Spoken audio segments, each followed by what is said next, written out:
زبان سے لا الہ الا اللہ پڑھ لینا ہی کافی نہیں ہے، لا الہ الا اللہ کے تقاضوں کو نبھانا بھی ضروری ہے۔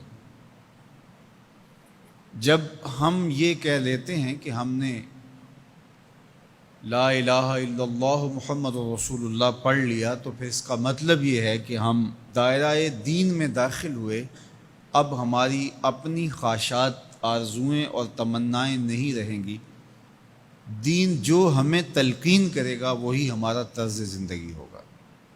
اگر کوئی شخص اللہ اور اس کے رسول کو مانتا ہے لیکن اللہ اور اس کے رسول کی نہیں مانتا، تو پھر اس نے ماننے کا حق ہی ادا نہیں کیا۔ اس لیے شریعت بیضا ہم سے اس بات کی متقاضی ہے کہ ہم اللہ اور اس کے رسول کی ہر بات کو مانیں، اور جو ان کی طرف سے ہمیں نظم زندگی اختیار کرنے کی تلقین کی گئی ہے وہ ہم اختیار کریں۔ آج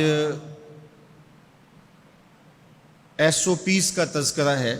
مختلف شعبہ حیات میں جب آپ کسی بھی دائرے میں داخل ہوتے ہیں تو وہاں کے ضوابط کو، وہاں کے قوانین کو فالو کرنا آپ کے اوپر لازم ہوتا ہے۔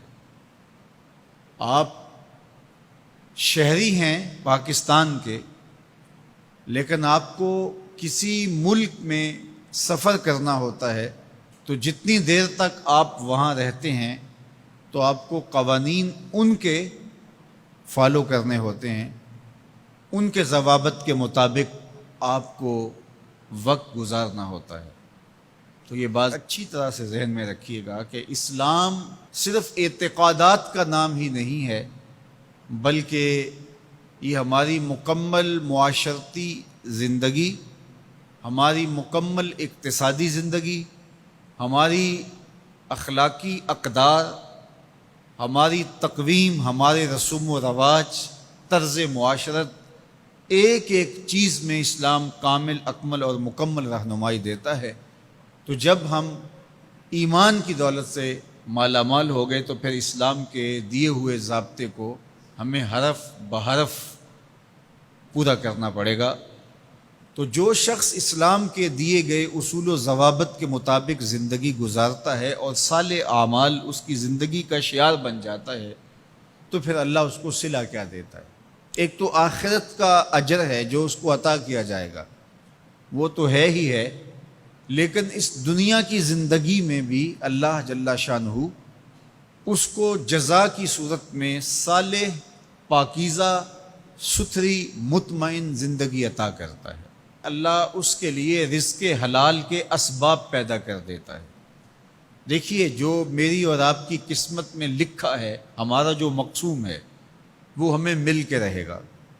جب بچہ شکم مادر میں 120 دن کا ہوتا ہے، صحیح حدیث میں آتا ہے کہ اس کا رزق بھی لکھ دیا جاتا ہے، اس کی عمر بھی لکھ دی جاتی ہے، اس کا شقی و سعید ہونا بھی لکھ دیا جاتا ہے۔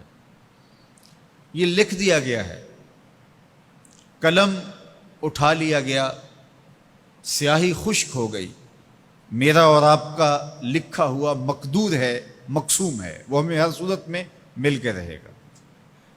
لیکن یہ ہمارا اختیار ہے کہ ہم اس لکھے ہوئے کو، اس مقسوم کو حاصل کیسے کرتے ہیں، بذریعہ حلال حاصل کرتے ہیں یا بذریعہ حرام حاصل کرتے ہیں، تو یہ انسان پہ چھوڑا گیا ہے۔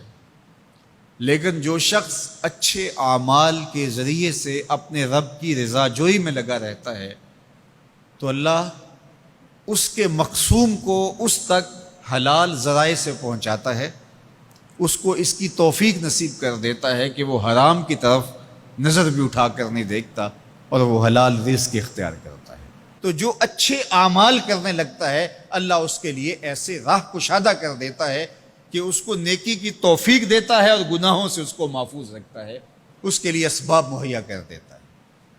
اللہ کے محبوب علیہ السلام نے ارشاد فرمایا، اذا اراد اللہ بعبد خیرا اصلہ، جب اللہ کسی شخص کی بھلائی کا ارادہ کرتا ہے تو اس کو شہد کی طرح میٹھا اور مرغوب بنا دیتا ہے۔ صحابہ نے پوچھا، یا رسول اللہ صلی اللہ علیہ وسلم، وکیف اصلہ، اللہ اس کو کس طرح میٹھا کر دیتا ہے، کس طرح مرغوب بنا دیتا ہے؟ تو اللہ کے محبوب علیہ السلام نے ارشاد فرمایا کہ اللہ مرنے سے قبل اس کو اچھے اعمال کی توفیق نوازتا ہے، اور پھر فرمایا فَيَقْبِضُهُ عَلَيْهِ، اور وہ نیکیاں کرنے لگ جاتا ہے کہ اللہ اس کی روح قبض کرتا ہے۔ تو جو نیک اعمال کرتا ہے اللہ اس کے لیے پھر آسانیاں مزید پیدا کر دیتا ہے۔ تو یہ صلہ ہے صالح اعمال بجا لانے کا۔